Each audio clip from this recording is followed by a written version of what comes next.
Good evening बच्चों। I hope मेरा audio video जो है वो आप लोगों को क्लियर आ रहा होगा और आप मुझे ठीक से देख सुन पा रहे होंगे। फाइन।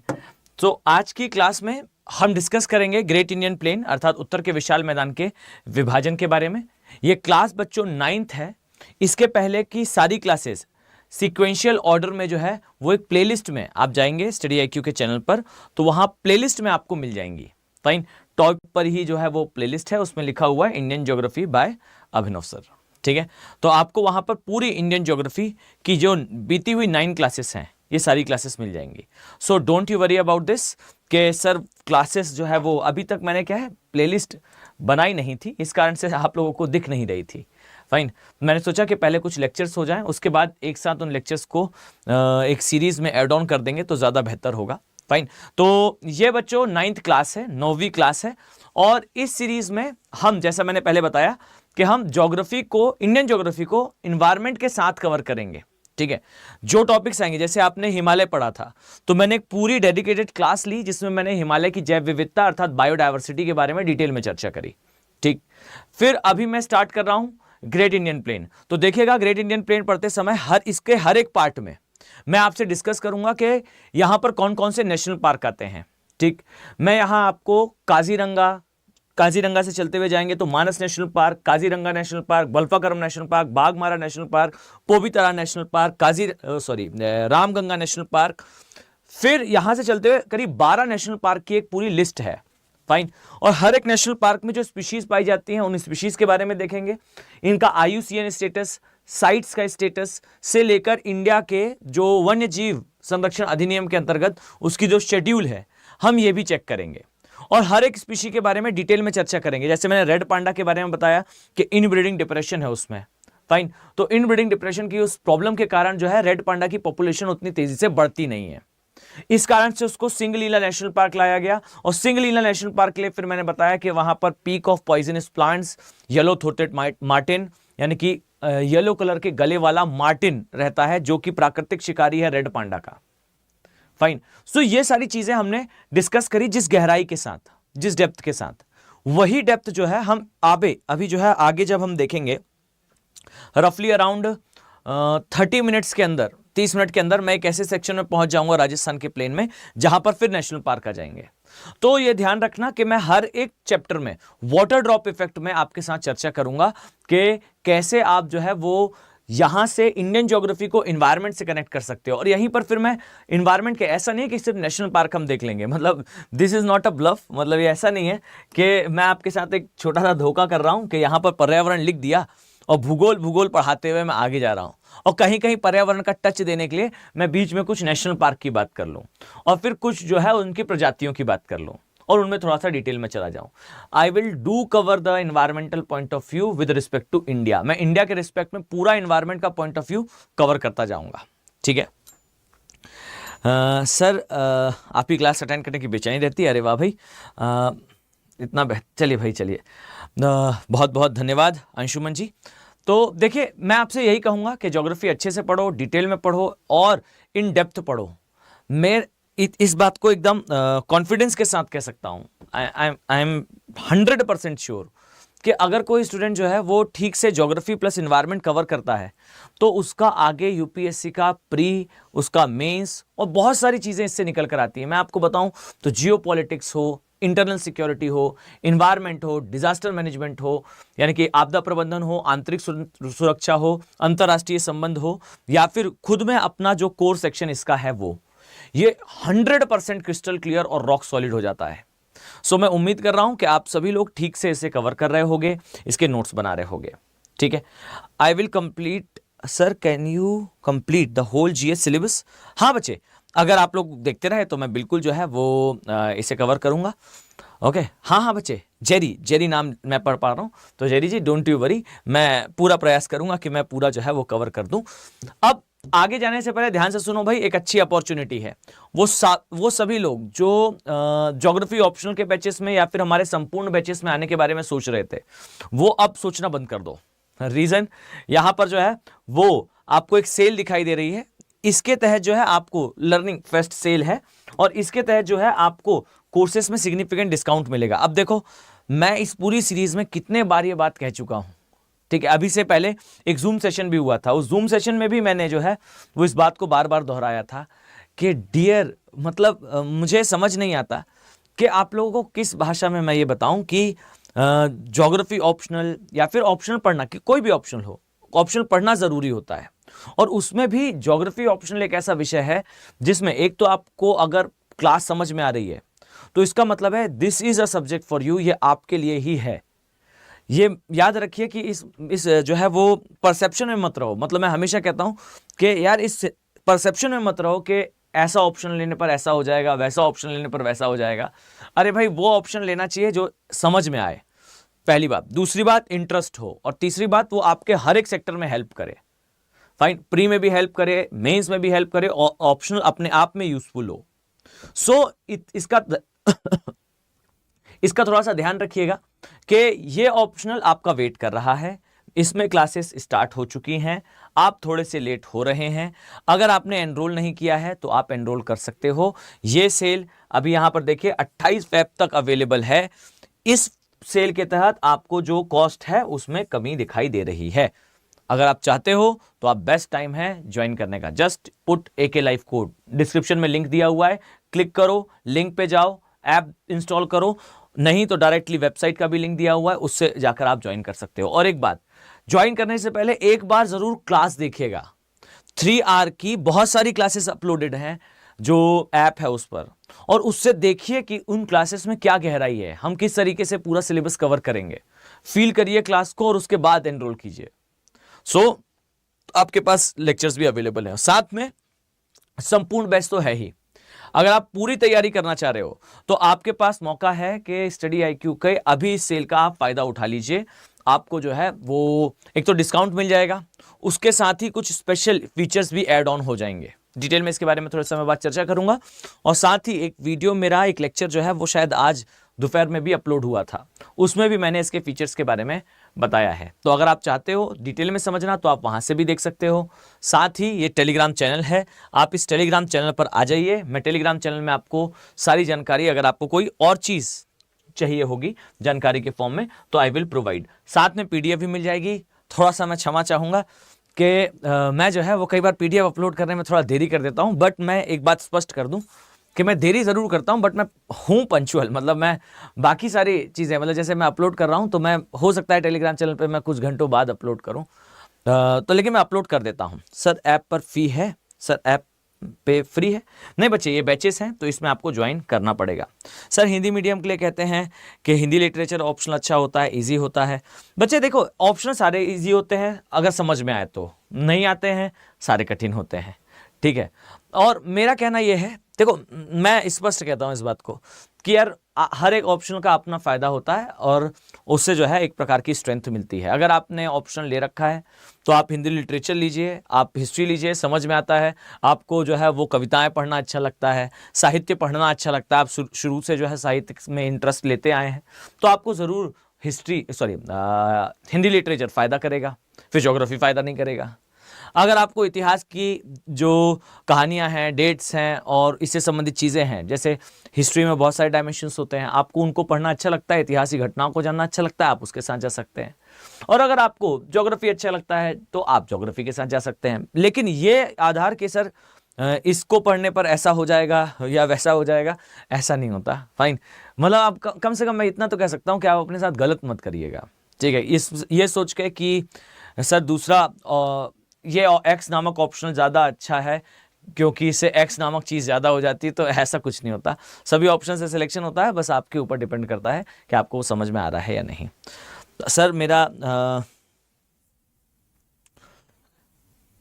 हाँ ठीक है, आप लोग बिल्कुल जो है वो सर कंप्लीट नहीं हुआ है सर, क्या अभी रिवीजन प्रीलिम्स के लिए ऑप्शनल कंप्लीट करूं? बच्चे आपके ऊपर डिपेंड करता है, फाइन। बट मेरा कहना है कि अगर ज्योग्राफी ऑप्शनल है तो फिर ऑप्शनल कर लो, ठीक है, क्योंकि इसका यूज तो आपके प्री में तो होता ही है, ठीक है।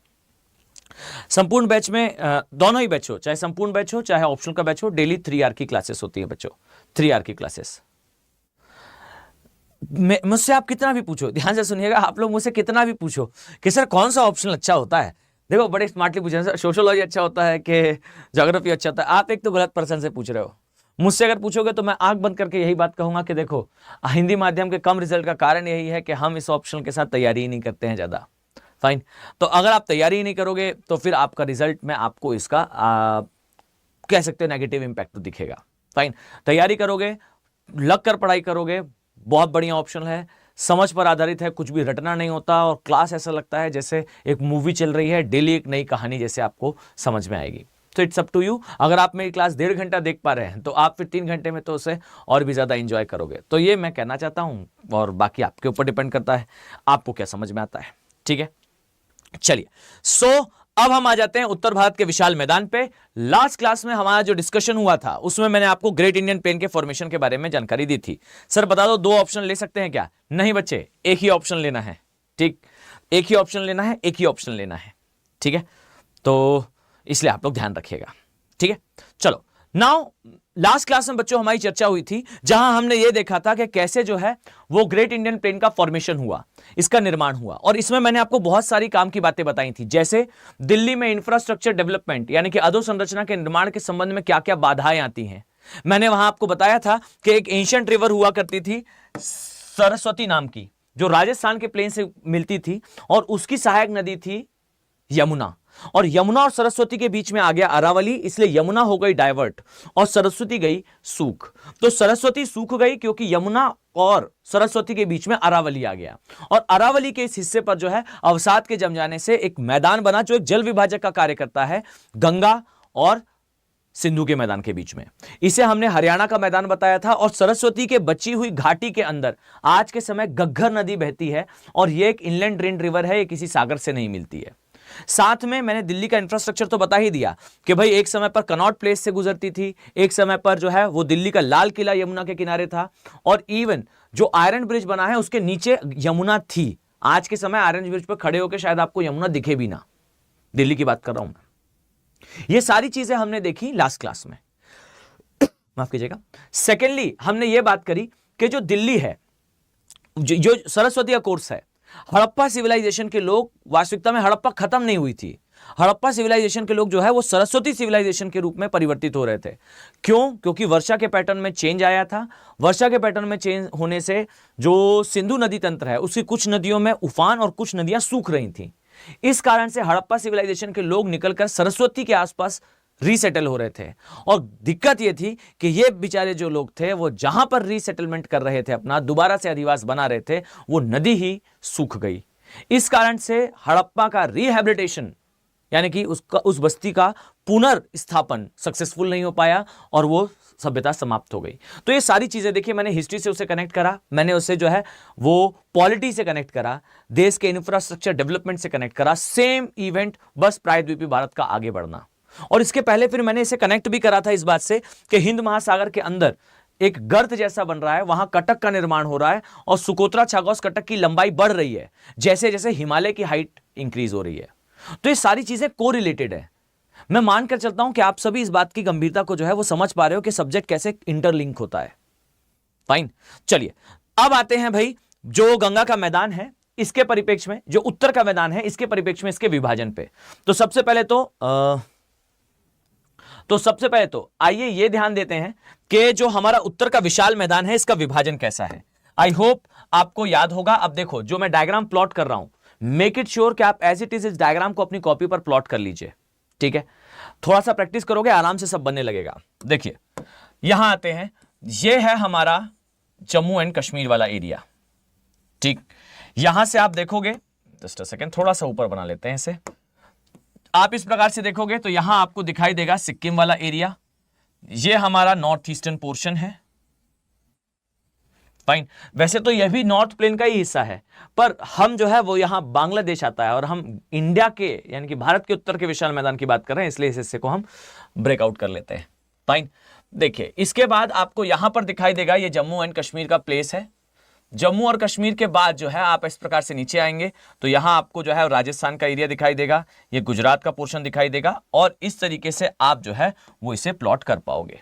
मैं उम्मीद कर रहा हूं कि ये नक्शा कैसे प्लॉट होता है आप देखकर एटलीस्ट तो सीख सकते हो। मतलब अगर आप किसी चीज को देखकर बनाना सीख सकते हो तो आप उसे 1-2 बार ट्राई तो करिए। मतलब आप एक दो बार 10 बार ट्राई करते हो, मैं तो एक बार हर बार क्लास में इस बात को रिपीट करता हूं कि एक 100 पेज की कॉपी ले लीजिए, उस कॉपी पर 100 टाइम्स 200 टाइम्स इस मैप को ड्रॉ कर लो, फिर देखते हैं कैसे मैप नहीं बनता। मैं 100% श्योरिटी से कहता हूं, कोई बच्चा अगर ईमानदारी से इस चीज को ट्राई करे कि वो मैप को एक्चुअल में 100-200 टाइम्स एक हफ्ते के अंदर बना ले, 100% श्योरिटी के साथ उसे बनने लगेगा। ठीक है, सो ये आपको दिखाई देता है, ये है उत्तर का विशाल मैदान। ठीक है, अब जरा आइए इसका क्लासिफिकेशन करते हैं। सबसे पहली चीज तो बच्चों, आपको ये जो एरिया दिखाई देगा, कौन सा, ये वाला हिस्सा, डोंट से कि राजस्थान सर एक भू आकृतिक प्रदेश है, अलग जगह है। ठीक, अलग जगह नहीं है, ये सेम उत्तर के विशाल मैदान का ही भाग है। इसे कहा जाता है राजस्थान का मैदान। राजस्थान का मैदान अलग भू आकृतिक प्रदेश नहीं है, यह साधारणीकरण है, जनरलाइजेशन है। किसी चीज को एकदम साधारण फॉर्म में लिख देना कि चलो इसको अलग कर देते हैं। आप भू आकृतिक विभाजन देख रहे हो, यू आर यूपीएससी का एस्पिरेंट, फाइन। आपको पता होना चाहिए भू आकृतिक का मतलब होता है जियोमॉर्फोलॉजिकल। तो जियोमॉर्फोलॉजिकल कोई अलग डिफरेंसेस नहीं है, क्लाइमेटोलॉजिकल डिफरेंसेस हैं। जलवायु में अंतर के कारण ये अलग भाग है। आप जब एग्जाम में इस प्रकार का मेंशन करते हो ना, वो लिखता है कि भारत के भू आकृतिक प्रदेशों को समझाइए, और आपने वहां अलग से भू आकृतिक प्रदेश बनाया राजस्थान का मैदान। ठीक, और वहां लिखा थार मरुस्थल। वो वहीं समझ जाता है कि हेडिंग में लिखा है भू आकृतिक विभाजन, जियोमॉर्फोलॉजिकल क्लासिफिकेशन, और आपने लिखा है वहां पे राजस्थान को क्लाइमेटोलॉजिकल क्लासिफिकेशन। फाइन, सो ऐसा ना करें, यह उत्तर के विशाल मैदान का ही हिस्सा है, यह कहलाता है राजस्थान का मैदान। चलिए आगे बढ़ते हैं, यहां आ जाइए। यह जो पोर्शन आप देख रहे हो, यह पोर्शन कहलाता है पंजाब का मैदान। ठीक है, so this one is Punjab plain, Punjab का मैदान। ठीक है, पंजाब के मैदान से बच्चे थोड़ा सा नीचे आओ, यह जो पोर्शन आपको दिखाई देता है, यह पोर्शन कहलाता है हरियाणा का मैदान। ठीक, अब इस हरियाणा के मैदान को मैं जरा अलग तरीके से लिख रहा हूं, कारण अभी आप थोड़ी देर में समझ जाओगे कि यह एक जल विभाजक है, यहां से दो अलग अलग नदी तंत्र डिवाइड हो जाते हैं। ठीक है, अब आ जाइए जरा नेक्स्ट पोर्शन पे, यहां देखेंगे ध्यान से, तो जो रिमेनिंग पोर्शन आपको दिखाई दे रहा है, ठीक, ये पूरा पोर्शन, ये वाला area, this is called as Ganga का मैदान। बट गंगा के मैदान में जरा गौर फरमाइएगा, इसके मैं 3 पार्ट कर रहा हूं, 1, 2 एंड 3, ये 3 इसके डिवीजन है।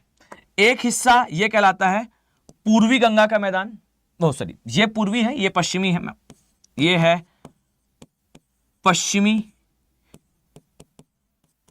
गंगा का मैदान, मतलब गंगा का मैदान इसका नाम है। ठीक है, यह है मध्यवर्ती, यानी कि बीच वाला भाग गंगा का मैदान, और यह है पूर्वी गंगा का मैदान। अब सुनिएगा, हर एक एरिया में अलग राज्य आता है। जो पश्चिमी गंगा का मैदान है, इसमें वेस्टर्न यूपी आता है, वेस्टर्न यूपी। जो मध्यवर्ती है, इसमें देखिएगा ध्यान से, यहां पर आता है, जस्ट अ सेकेंड, यहां पर आता है पूर्वी यूपी, पूर्वी उत्तर प्रदेश। ठीक, और जो पूर्वी मैदान है बच्चे, यहां पर आता है हमारा बिहार का एरिया। ठीक, तो बिहार, पूर्वी यूपी, पश्चिमी यूपी, और दिल्ली कहां पर है, तो ये देखिए ध्यान से, ये एरिया जो आपको दिखाई देता है, ठीक है, ये जो पोर्शन आपको दिखाई देता है, this is called as Haryana का मैदान। ये है हरियाणा का मैदान, और ये बच्चे एक तरीके से डिवाइड कर रहा है। आप ध्यान से देखोगे तो आपको समझ में आएगा, ये विभाजित कर रहा है किसे, गंगा को ब्रह्मपुत्र के मैदान से। So this is a water divide, ये एक जल विभाजक है, और ये डिवाइड कर रहा है गंगा के मैदान को, जस्ट अ सेकेंड, ये विभाजित कर रहा है गंगा के मैदान को किससे, ध्यान दीजिएगा, तो ये सिंधु के मैदान से, सिंधु का मैदान। और देखिए जो रिमेनिंग पोर्शन है, जो आपको यहां दिखाई देता है, यह है ब्रह्मपुत्र का मैदान। अब यहां पर एक बात याद रखना कि जो ब्रह्मपुत्र का मैदान है, ब्रह्मपुत्र का मैदान, अब सुनना बच्चे, जो ब्रह्मपुत्र का मैदान है, इस मैदान की अपनी विशेषताएं हैं। इस मैदान को अलग से मैं लिख रहा हूं यहां, there is a word called Brahmaputra की घाटी। ठीक, इसे मैदान कम घाटी ज्यादा कहा जाता है। यह है ब्रह्मपुत्र की घाटी। अब मुझे आप सभी लोग आराम से कमेंट सेक्शन पे उत्तर दीजिएगा कि इन सभी मैदानों को मैदान कहते हैं, पर इसे जो है ब्रह्मपुत्र की घाटी कहते हैं। क्या रीजन है? हम इन सारे मैदानों को तो मैदान की संज्ञा देते हैं, बट इसे घाटी की संज्ञा देते हैं। मैंने एक बार प्रीवियस लेक्चर में इसका जिक्र करा है बच्चे। ठीक, तो एक बार जरूर मुझे बताइएगा कि क्या रीजन है कि हम इसे घाटी की संज्ञा देते हैं। ठीक है, डन। सो चलिए आगे बढ़ते हैं। सर शशि प्रणाम सर। हाँ ठीक है भाई, अच्छी बात है। तो यहां ध्यान से सुनो सभी लोग। पहली बात तो यह है कि ये भूआकृतिक विभाजन में कुछ बातें रिमार्केबल है। सबसे पश्चिमी ये है, सबसे पूर्वी ये है, सबसे बड़ा ये वाला है। जलवायु विभाजक, जल विभाजक हरियाणा का मैदान है। हरियाणा के मैदान की चर्चा हो चुकी है। अब मैं यहां से जो है वो शुरू कर रहा हूं राजस्थान के मैदान के बारे में चर्चा। ठीक है, जरा मैं यहां नामकरण कर दूं। यह है जम्मू एंड कश्मीर का एरिया, जम्मू एंड कश्मीर। ठीक है, और यहां पर एरिया आता है, this is called as Ladakh. Fine. अब देखो एक बात याद रखना, दैट जब भी आप नक्शा बनाओ तो उसका क्लियर डिमार्केशन होना चाहिए। ठीक से आप उसे डिमार्केट करो कि भाई कौन सी चीज कहां है। अगर आपने कोई चीज नक्शे पर दर्शाई है, हो सकता है उसका उपयोग ना हो, बट आप लोग कोशिश करो कि आप उसे जरूर नक्शे पर ठीक से दर्शाओ। ठीक है, तो यह हुआ हमारा भूआकृतिक विभाजन। ऐसे हमारे ग्रेट प्लेन्स में एरियाज आते हैं। फाइन, इस नक्शे को तो पहले दिमाग पर अपने सेटल डाउन कर लो। ठीक है सर जी, एक बार पूरा मैप दिखाओ। वाह फाइन, ये देखो ये पूरा मैप है, ये देख लो। ओके, बड़ी डिमांडिंग तरीके से पूछा है आपने। ठीक है, नाउ नेक्स्ट थिंग, अब मैं यहां से शुरू करता हूं राजस्थान के मैदान के साथ। सब लोग क्रिस्टल क्लियर, रॉक सॉलिड और फुल कंसंट्रेशन के साथ सुनना। आने वाले 30 मिनट्स तक आप लोग अपनी कॉपी पेन वगैरह रख दीजिए। देखो ईमानदारी से पढ़ोगे तो आपको उसका रिजल्ट भी मिलेगा। अगर मैंने कहा कि आप लोग कॉपी पेन रख दें तो इसका मतलब है कि आपको आगे नहीं कुछ उपयोग करना है। ठीक है, तो थोड़ा सा ईमानदारी रखिएगा। अगर मैंने आपसे कहा है कि आप लोग अभी कुछ भी नहीं लिखेंगे तो इसका मतलब है कि आपको अभी नहीं लिखना है। पहले सारी चीजें सुन लो, समझ लो, उसके बाद लिखना। अदरवाइज सिर्फ लिखना ही होगा, आप सिर्फ लिखोगे, समझ में कुछ नहीं आएगा। ठीक है, तो मैं उम्मीद कर रहा हूं कि आप सभी लोग ध्यान से मेरी बात सुनेंगे, और अगर मैंने कहा है अभी ना लिखें तो आप पहले नहीं लिखोगे, पहले मेरी बात सुनोगे, फिर आप कोई चीज नोट डाउन करोगे। ठीक है, देखिए सबसे पहली बात तो जो राजस्थान का मैदान है, ध्यान से सुनिएगा। फर्स्ट एवर स्टेटमेंट इज, जो राजस्थान का मैदान है, राजस्थान का मैदान है, इसे दो पार्ट में डिवाइड करता है एक पर्वत, एक रेंज, और इसे कहा जाता है अरावली। सो अरावली जो पर्वत है, यह पर्वत राजस्थान के मैदान को दो पार्ट में डिवाइड कर रहा है। पॉइंट क्लियर है? सो यस और नो? जल्दी से रिपीट करिए मेरे साथ, क्योंकि मैं अभी ना इतना सारा कुछ आपको बताऊंगा, इतने सारे स्टेटमेंट्स बताऊंगा कि कुछ ही देर में आप जो है वो भूलना स्टार्ट कर दोगे। तो पहला तो यही याद कर लीजिए और मेरे साथ रिपीट करते चलिए, दैट अरावली जो है इसे दो पार्ट में डिवाइड कर रहा है। से यस और नो? ओके, ये एक बड़ा पोर्शन है इसलिए पहले रिपीट करते जाओ। सो ये डिवाइड कर रहा है दो पार्ट में। एक पार्ट इसका पश्चिमी भाग है, एक भाग इसका पूर्वी भाग है। अब देखो जरा ध्यान से, ये जो इसका पूर्वी भाग आप देख रहे हो, ठीक है, इसे एक पठार कहते हैं। अर्थात राजस्थान के पूर्वी भाग में आपको एक पठार दिखाई देता है। इस पठार को क्या कहा जाता है? तो ध्यान से सुनना, इस पठार को कहा जाता है मारवाड़ का पठार। ठीक, यह राजस्थान के मैदान के कौन से भाग में आता है? पूर्वी भाग में आता है। ठीक, इसे कहते हैं मारवाड़ का पठार। ठीक, मारवाड़ का पठार। ठीक, आपने एक शब्द सुना होगा मारवाड़ी। ठीक, तो जो मारवाड़ शब्द है ना वो इधर से निकला है, मारवाड़ के पठार से। और मुझे पता है जैसे ही मैं ये कहूंगा आप में से बहुत सारे लोग जो है वो एक कथन देने लगेंगे कि नहीं सर, यहां पर मेवाड़ का पठार अलग है, मारवाड़ का पठार अलग है, जिस मारवाड़ की चर्चा होती है वो अलग है, ये अलग है। नहीं, फाइन। इसका आंसर है, आपको ऐसा इसलिए लगता है क्योंकि कई बार आप लोग स्टेट पीसीएस की तैयारी कर रहे होते हैं तो आपको चीजें, जैसे मैं आपको भारत के भूगोल में यही पढ़ाऊंगा कि भाई भारत के पूर्वी तटीय क्षेत्रों में जो है वो जलोढ़ मिट्टी पाई जाती है, बट कहीं कहीं आपको लाल मिट्टी भी मिलती है। पर हम जब वर्ल्ड इंडिया के रिस्पेक्ट में देखते हैं ना तो हम ब्रॉडर सेंस में यही कहते हैं कि पूरे क्षेत्र में जलोढ़ मिट्टी है। आप स्टेट के लेवल पर देखोगे ना तो चीजें और ज्यादा जूम इन होने पर उनमें विविधता बढ़ जाती है।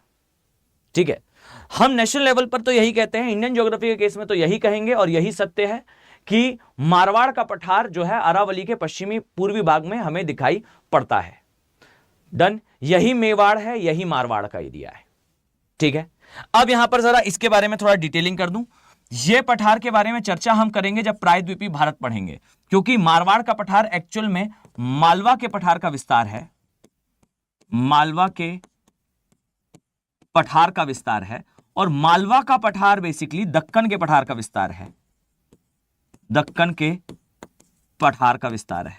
तो जब मैं आपको डिटेल में बताऊंगा दक्कन के पठार के बारे में तो मैं आपको मालवा भी बताऊंगा और मालवा के साथ मारवाड़ भी बताऊंगा। ठीक, डन। ये एरिड सेमी एरिड जोन है, मतलब ये शुष्क अर्ध शुष्क क्षेत्र है। ठीक है, ये याद रखना, ये शुष्क अर्ध शुष्क शुष्क क्षेत्र है। ठीक है, और यहां पर कुछ चीजों की खेती होती है। थोड़ा सा सुनते जाइए फिर आगे चर्चा करेंगे। देखो, मैं अब डिटेल में बताऊंगा तो और भी ज्यादा इसमें पॉइंट्स ऐड करूंगा, पर इससे मैं थोड़ा सा करंट को कन्वेंशन से कनेक्ट कर दूं। जो दक्कन का पठार है इसका निर्माण क्रिटिशियस काल में हुआ था। क्रिटिशियस काल में काली मृदा थी, क्रिटिशियस काल में बसाल्ट की चट्टानें थी। एक्चुअल में हुआ यह था कि इंडिया जब अफ्रीका से टकराने वाला था तो इस समय इंडिया जो है वो छलांग लगाता है एक सागर में, और उस सागर का नाम पता है क्या है? वो मैग्मा का सागर है, जिसे आप रीयूनियन हॉटस्पॉट कहते हो। और रीयूनियन हॉटस्पॉट के ऊपर से यहां आपको अफ्रीका में अभी जो है रीयूनियन द्वीप दिखाई देंगे, वहां पर से जब गुजर रहा था तो मैग्मा के एक एरिया से गुजरा था, और उस समय क्रिटिशियस काल चल रहा था, और मैग्मा की पूरी फ्लोरिंग हुई थी दक्कन के पठार में, दक्कन के पठार के एरिया में। और वही मैग्मा महाराष्ट्र के एरिया में, मध्य प्रदेश के एरिया में और इवन राजस्थान के एरिया तक आया था। तो जो मैग्मा पूरे भारत में फैला था वो जब ठंडा हुआ तो ठंडे होने के बाद वो बसाल्ट की चट्टानों का निर्माण करता है जो काले रंग की होती है। और ये जो काले रंग की चट्टानें हैं इसका ऊपरी हिस्सा लूज होकर ढीला पड़ के काली मिट्टी का निर्माण करता है। अब आप सोचिए कि भारत में जो दो प्रमुख मृदाएं हैं, जरा मैं आपको जो है वो पॉइंट ऑफ व्यू चेंज करना चाहता हूं। ये देखो, ध्यान से देखो, ये है भारत का भू-आकृतिक क्षेत्र। ठीक है, आप जरा इसमें ध्यान से देखिएगा, ये जो भूमि आप देख रहे हो ये भूमि कहलाती है जलोढ़ मिट्टी की भूमि। ठीक, अभी आपने देखा कि ये एक सागर था और यहां पर अवसाद भरा था, राइट। और ये जो भूमि आप देखते हो ये भूमि कहलाती है दक्कन के पठार की भूमि। ठीक, इसी का विस्तार यहां तक है। ये दोनों चट्टानों की आयु और इस क्षेत्र की मिट्टी की आयु अलग अलग है। भारत की दो प्रोमिनेंट सॉइल कौन सी हैं? भारत की दो प्रमुख मृदा है, ये वाली है एलुवियल सॉइल या जलोढ़ मृदा। फाइन, ये जलोढ़ मृदा है और ये काली मृदा है। आप सोचिए इस बात को कि ये दो मृदाओं से मिलकर भारत का ज्यादातर एरिया बना है। और क्यों भारत कृषि प्रधान देश है? क्योंकि this soil is super fertile, ये एकदम उपजाऊ भूमि है और ये भी उपजाऊ मृदा की कैटेगरी में आती है। तो इंडिया की दो प्रोमिनेंट सॉइल जो है, जो भारत का एक बड़ा एरिया कवर करती हैं, ये उपजाऊ मिट्टी है। और ये उपजाऊ और ये उपजाऊ, इसकी आयु अलग अलग है, क्योंकि ये मिट्टी बनी थी तब जब क्रिटिशियस काल था, यानी कि वो समय जब डायनासोर थे। और ये तब बनी है जब आधुनिक जीव आने लगे थे। फाइन, जब हिमालय बन गया था, हिमालय के बनने के बाद ये मिट्टी आई है। और ये जो मिट्टी है ये हिमालय के बनने के बहुत पहले से यहां उपस्थित है। फाइन, और इसी कारण इसका अपक्षय अपर्दन हो चुका है। ठीक है, तो मैं आगे खैर इसका प्रायद्वीपीय भारत के केस में बहुत डिटेल में चर्चा करूंगा कि कैसे इसका निर्माण हुआ था। बस आप इतना समझ लो कि यह बनी थी क्रिटिशियस काल में, ठीक है, जो कि डायनासोर के आसपास का, मतलब इस समय डायनासोर खत्म हो रहे थे। ठीक, और ये जो मिट्टी है ये बनी है अभी जब हिमालय बन चुका था, मतलब तृतीय क्रम की चट्टानों के बाद। इससे तो ये चट्टान नहीं बन पाई, ये मिट्टी ही मिट्टी है, खोदते जाइए अंदर मिट्टी ही निकलेगी। ठीक है, तो इसका ध्यान रखेंगे दैट ये जो है मृदा काफी ज्यादा पुरानी है। ठीक, अब आ जाइए इस पे। मैंने आपको पहले भी बताया है और मैं अभी फिर से रिपीट कर रहा हूं, जब भी कहीं शुष्क अर्धशुष्क क्षेत्र होता है ना बच्चे, वहां रहने वाले लोग ट्रेडर्स होते हैं, व्यापारी होते हैं। इसके दो मेजर कारण हैं। प्राचीन कारण तो जलवायु से रिलेटेड है, नवीन कारण संस्कृति से रिलेटेड है। जब भी कोई एरिया शुष्क अर्धशुष्क होगा, इसका मतलब है कि ये दो अलग अलग क्लाइमेटिक जोन्स को डिवाइड कर रहा है। मतलब मान लीजिए यहां पर मरुस्थल है, तो इस मरुस्थल के दोनों तरफ दो अलग अलग प्रकार की संस्कृतियां जन्म लेंगी, क्योंकि बीच में कोई रहता नहीं था। बीच में कोई रहता नहीं था, इस कारण से इधर के लोग अलग थे, इधर के लोग अलग थे, और फिर इन दो संस्कृतियों के बीच में यह सपाट भूमि का क्षेत्र होगा। तो यहां रहने वाला जो व्यक्ति होगा वो धीरे धीरे करके इस क्लाइमेट के लिए अडॉप्ट हो जाएगा, और फिर इन दो संस्कृतियों के बीच में जो उत्पाद हैं उसका आदान प्रदान में उसका बड़ा योगदान होगा। इसलिए आपको दिखाई देगा कि वर्ल्ड के जितने बड़े ट्रेडर्स हैं, जो ट्रेड करने वाली जनजातियां हैं, वो एक्चुअली में मरुस्थल से बिलोंग करती हैं। इसका एक एक्सप्लेनेशन तो यह भी है कि वर्ल्ड के जितने बड़े मरुस्थल हैं वो सागरों के किनारे हैं, और अंतर महाद्वीपीय व्यापार भी सागरों से होता था। और इसका सबसे बढ़िया उदाहरण क्या दिखेगा आपको? अरब में रहने वाला व्यक्ति। अरब में रहने वाला व्यक्ति जो है वो बड़े स्तर पर ट्रेडर है। उसका सिंपल सा कारण है, वाई? बिकॉज ये देखिए, जरा ध्यान से देखना, कल को यूपीएससी आपसे प्रश्न पूछ ले कि भाई किसी स्थान पर मरुस्थल के सामाजिक आर्थिक महत्व को समझाइए, तो आप क्या लिखने वाले हैं उसमें? ठीक, और मैं कोई मनगढ़ंत प्रश्न नहीं कह रहा हूं, यह प्रश्न तो पूछा गया है ऑप्शन में, फाइन, तो एक समय पर जीएस में आना तय है। आप देखिए कि यह अरब है। अरब में रहने वाला जो व्यक्ति है ना, अरब से ही जलवायु विज्ञान का जन्म हुआ है। ठीक, कैसे जन्म हुआ है? तो आप इसको समझो दैट किसी भी स्थान में मरुस्थल क्यों है। ठीक है, आप ध्यान से सुनना, किसी भी स्थान पे मरुस्थल क्यों है? क्योंकि डियर वहां कुछ ग्रो नहीं हो रहा है। Where nothing can grow is called desert। जहां कुछ उगता नहीं है उसे मरुस्थल कहते हैं। अब जब कहीं कुछ उगता नहीं है तो उगना नहीं होने पर हवा का जो वेग है, यानी कि स्पीड है, वो हाई होती है। और जब हवा की स्पीड हाई होती है तो हवा मिट्टी और धूल को अलग अलग करती है। एक तरफ धूल का ढेर, एक तरफ मिट्टी का ढेर लगाती है। एक तरफ धूल का ढेर, एक तरफ रेत का ढेर लगाती है, और इसी को आप मरुस्थल कहते हो। अर्थात एक बात पक्की है कि कहीं मरुस्थल है, इसका मतलब है वहां बारिश नहीं होती, और बारिश नहीं होने से वनस्पतियां नहीं है, वनस्पति नहीं होने से मिट्टी दो भागों में विभाजित हो गई है, और आपको रेत का सागर दिखाई देता है। ठीक, अब यहां पर रहने वाले व्यक्ति को ना दिशा का बहुत ज्ञान होगा, उसको डायरेक्शन का बहुत ज्ञान होगा कि हवा किस दिशा में कब चलती है, क्योंकि उसे स्पष्ट फील होता है। और स्पष्ट फील होता है तो वो अंदाज लगा पाएगा कि देखिए भाई, एक समय पर हवाएं जो है वो भारत की तरफ जाती हैं एक सीजन में, और दूसरे सीजन में ये हवाएं जो है वो भारत से अफ्रीका की तरफ आती हैं। अर्थात हवा के चलने की दिशा का अध्ययन ये सीख लेगा, और यहीं से आपको निकलेगा एक शब्द कॉल मौसीम, और इस मौसीम से ही शब्द आएगा मानसून, और मानसून का फिर वो अर्थ बताएगा कि मानसून का मतलब है हवाओं के चलने की दिशा में व्युत्क्रम, यानी कि reversal of wind direction is called as monsoon. और इस कारण से आप पाओगे कि अरब वाला व्यक्ति यहां पर पतवार, प्रवाह प्रणाली, अर्थात हवा के माध्यम से जहाज की दिशा को और स्पीड को नियंत्रित करने वाली प्रणाली विकसित करेगा, और यहां जहाज रखेगा अपना, और जहाज रखकर जो है वो लेकर आएगा जहाज को भारत एक सीजन पर, और फिर एक सीजन पर वो यहां से उसे वापस लेकर जाएगा। और यही रीजन है कि आप देखिए कि वास्को डी गामा जब इंडिया आया था तो भारत तक आने के रास्ते की खोज के दौरान उसे एक अरब के व्यापारी के द्वारा सहायता दी गई थी। क्यों? क्योंकि अरब में रहने वाला व्यापारी शुरुआत से ट्रेडर है, और वो ट्रेड इसलिए अच्छे से कर पाता है क्योंकि वो दो अलग सांस्कृतिक प्रदेशों को अलग करता है, और उसके बीच में जो उत्पादन है उसका आदान प्रदान करता है, और इसके लिए वो समय के साथ अपनी ज्योग्राफी के कारण जो है वो सीख लेता है हवाओं के चलने की दिशा को कैसे उपयोग करना है, और जब वो उपयोग करता है तो एक प्रणाली विकसित करता है, और उस प्रणाली से फिर एक यूरोपियन को वो इंडिया तक लेकर भी आता है। फाइन। तो हमेशा याद रखो कि हम जिस क्षेत्र को कहते हैं कि ये उपयोगी नहीं है, ये मरुस्थल है, वो क्षेत्र अपने आप में अतिशय उपयोगी है। फाइन। और देखिए यहां पर आपको ट्रेड करने वाला एरिया, मारवाड़ीज का एरिया, मारवाड़ का पठार आपको दिखाई देता है। तभी कहते हैं दैट दे हैव ब्लड, कि वो ट्रेड करे, व्यापार करे। ओके, समझ पा रहे हो? प्रैक्टिकल रिप्रेजेंटेशन ऑफ ज्योग्राफी, भूगोल का सीधा सीधा उपयोग। आप जब प्रादेशिक भूगोल पढ़ते हो ऑप्शनल में, तब आप इसके बारे में पढ़ते हैं कि रीजनल जो ज्योग्राफी होती है उसमें आप देखते हो कि विश्व के अलग अलग सांस्कृतिक प्रदेश हैं, उन प्रदेशों के बीच में कैसे एक्सचेंज ऑफ थॉट होता है। बहुत इंटरेस्टिंग होता है, बहुत मजा आता है इन सारी चीजों को प्रैक्टिकली देखने में। फाइन। आपको समझ में आता है कि यूरोप के साथ हमारा व्यापार कैसे हुआ करता था। बहुत इंटरेस्टिंग है, बट मैं अभी उस दायरे में नहीं जाना चाहता कि मैं ऑप्शनल पढ़ाना स्टार्ट कर दूं जीएस में, बट आप इसको समझें दैट ये आगे से फिर यहां ऑप्शनल की कहानी स्टार्ट होती है। ठीक, तो ये आपको मारवाड़ का एरिया दिखाई देगा। अब देखें, मैं जरा इसे यहां मेंशन करता हूं।